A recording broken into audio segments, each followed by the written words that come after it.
নমস্কার দশম শ্রেণীর আমার প্রিয় ছাত্রছাত্রীরা, তোমরা যারা 2026 সালে মাধ্যমিক পরীক্ষা দেবে তোমাদের প্রত্যেককেই স্টাডি অফ হিস্ট্রি চ্যানেলে স্বাগত। আজ আমি তোমাদের ইতিহাস বইয়ের চ্যাপ্টার 6 থেকে একটি গুরুত্বপূর্ণ 4 মার্কের প্রশ্নের উত্তর তুলে ধরব। তাই তোমরা ভিডিওটি স্কিপ না করে অবশ্যই শেষ পর্যন্ত দেখো। আমি তোমাদের আগের ক্লাসগুলিতে ইতিহাস বইয়ের 8টি অধ্যায় থেকে গুরুত্বপূর্ণ প্রশ্নের উত্তর, টিচিং সব কিছুই আপলোড করে রেখেছি। তোমাদের দশম শ্রেণীর প্লেলিস্টে সাজানো রয়েছে, তোমরা দেখতে চাইলে অবশ্যই দেখতে পারো। তাহলে আজকে ভিডিও শুরু করছি।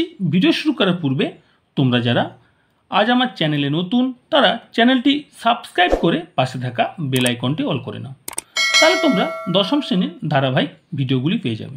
তাহলে আজকে শুরু করছি। তোমরা প্রথমে প্রশ্নের উত্তরটি ভালো করে বুঝে খাতায় লিখে ফেলো। তোমাদের আজকের প্রশ্ন, অসহযোগ আন্দোলন পর্বে ভারতে কৃষক আন্দোলনের পরিচয় দাও। 4 নম্বরের একটি গুরুত্বপূর্ণ প্রশ্ন।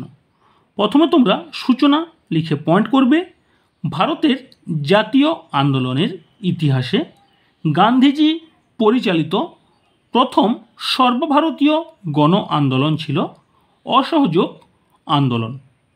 এই আন্দোলনে ভারতের বিভিন্ন স্থানের কৃষকরা অংশগ্রহণ করে এবং আন্দোলনের গতিতে এক বিশেষ স্বতঃস্ফূর্ত মাত্রা দান করে। প্রথমে তোমরা এভাবে সূচনা বা ভূমিকা লিখে লিখবে। এরপর তোমরা নেক্সট পয়েন্ট করবে কৃষকদের ভূমিকা, অর্থাৎ তোমাকে যেটি প্রশ্নে চাওয়া হয়েছে সেটি তুমি পয়েন্ট করবে, অর্থাৎ অসহযোগ আন্দোলন পর্বে কৃষকদের ভূমিকা। অসহযোগ আন্দোলনের কর্মসূচিতে চরকা ও খাদির প্রসার, খাজনা বন্ধ প্রভৃতি কৃষকদের আকৃষ্ট করে। তাই গান্ধীজির ডাকে সাড়া দিয়ে বিভিন্ন রাজ্যের কৃষকরা এই আন্দোলনে সক্রিয়ভাবে অংশগ্রহণ করে।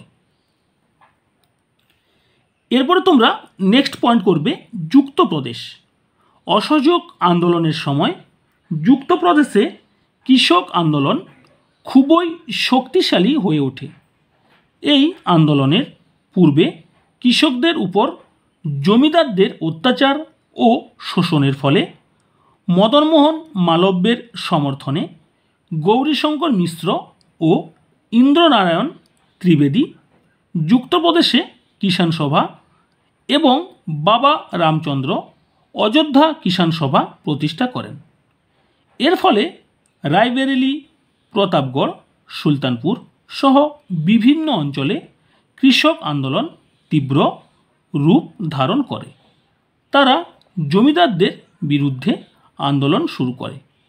তোমাদের এ প্রসঙ্গে একটা কথা বলে নেই, অযোধ্যা কিষাণ সভা বা যুক্তপ্রদেশ কিষাণ সভা কত খ্রিস্টাব্দে কারা করেছিল বা কে প্রতিষ্ঠা করেছিল, এগুলো তোমাদের এমসিকিউর জন্য খুবই গুরুত্বপূর্ণ। পরীক্ষায় এমসিকিউ এসিকিউ প্রশ্ন এসে থাকে। তোমরা এই সকল গুরুত্বপূর্ণ প্রশ্নগুলোকে ভালো করে এখন থেকে তৈরি করে রাখবে। ক্লিয়ার? ঠিক আছে। এরপরে তোমরা দেখে নাও তোমাদের পরের পয়েন্ট কী রয়েছে। এরপরে তোমাদের নেক্সট পয়েন্ট রয়েছে বিহার। বিহারের কৃষকরা অসহযোগ আন্দোলনে দারুণভাবে সাড়া দিয়েছিল। খাজনা ও দ্রব্যমূল্য বৃদ্ধির ফলে বিহারের সীতামারি, দারভাঙ্গা, ভাগলপুর, মধুবনী, পূর্ণিয়া প্রভৃতি অঞ্চলে আন্দোলন শক্তিশালী হয়। বিহারের কৃষক আন্দোলনের নেতা ছিলেন স্বামী বিদ্যানন্দ। খুবই গুরুত্বপূর্ণ এমসিকিউ এসিকিউ প্রশ্ন এসে থাকে যে বিহারের কৃষক আন্দোলনের নেতা কে ছিলেন? স্বামী বিদ্যানন্দ। শেষ পর্যন্ত আন্দোলনের চাপে জমিদাররা অতিরিক্ত রাজস্ব আদায় বন্ধ করে। এরপরে তোমরা নেক্সট পয়েন্ট করবে বাংলা। বাংলার মেদিনীপুর, ঝাড়গ্রাম, বীরভূম, রাজশাহী, বাঁকুড়া, রংপুর, কুমিল্লা প্রভৃতি অঞ্চলের কৃষকেরা বিশেষ ভূমিকা পালন করে। মেদিনীপুরে বীরেন্দ্রনাথ শাসমলের নেতৃত্বে কৃষক আন্দোলন সবচেয়ে শক্তিশালী হয়ে ওঠে। তাছাড়া বীরভূমে জিতেন্দ্রলাল বন্দ্যোপাধ্যায়, ঝাড়গ্রামে শৈলজানন্দ সেন, রাজশাহীতে সোমেশ্বর চৌধুরী আন্দোলনের নেতৃত্ব দেন। বাংলার বিভিন্ন জেলায় খাজনা বন্ধের আন্দোলন হয়। এরপর তোমরা নেক্সট পয়েন্ট করবে রাজস্থান। মতিলাল তেজওয়াত, বিজয় সিং পথিক, মানিক লাল ভার্মা রাজস্থানের কৃষকদের সংগঠিত করে বিজলিয়া সত্যাগ্রহ করেন। ভিল কৃষকরা খাজনা বন্ধ আন্দোলন করে।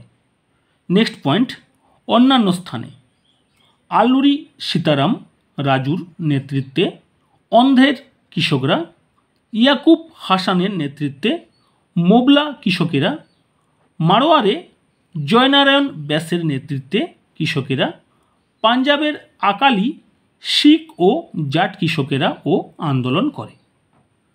এরপরে তোমরা সবার শেষে একটা প্যারা করবে। পরিশেষে বলা যায় যে ভারতের বিভিন্ন জেলার কৃষকেরা এইভাবে সংগঠিত আন্দোলন করে দাবি আদায় সমর্থ হয়েছিল। তোমাদের এ প্রসঙ্গে একটা কথা বলি, তোমাদের পরীক্ষায় অসহযোগ আন্দোলন পর্বে ভারতে কৃষক আন্দোলন ছাড়াও অসহযোগ আন্দোলন পর্বে শুধুমাত্র বাংলার কৃষক আন্দোলন 4 নম্বরের জন্য পরীক্ষা এসে থাকে, তাই তোমরা অবশ্যই ভালো করে তৈরি করে রাখবে। যাই হোক, আজ তোমাদের যে কাছে যে গুরুত্বপূর্ণ 4 মার্কের ভিডিওটি তুলে ধরলাম বা প্রশ্নের উত্তরটি তুলে ধরলাম, তোমাদের যদি ভালো লেগে থাকে অবশ্যই লাইক করো, বন্ধুদের মধ্যে শেয়ার করো এবং কমেন্টে জানাও তোমাদের এই প্রশ্নের উত্তরটি কেমন লাগলো। আজ এখানে রাখছি, তোমরা সবাই ভালো থেকো, সবাই সুস্থ থাকো। আমি তোমাদের কাছে যে সকল গুরুত্বপূর্ণ তথ্যযুক্ত ভিডিওগুলো আপলোড করেছি অবশ্যই তোমরা ভালো করে দেখো, নোটগুলো ভালো করে বাড়িতে পড়ে মুখস্থ করে খাতায় লেখো, দেখবে তোমরা অনেক বেশি নাম্বার পাবে। আজ তাহলে রাখছি, পরবর্তী ভিডিও তোমাদের 2-1 দিনের মধ্যে আপলোড করছি।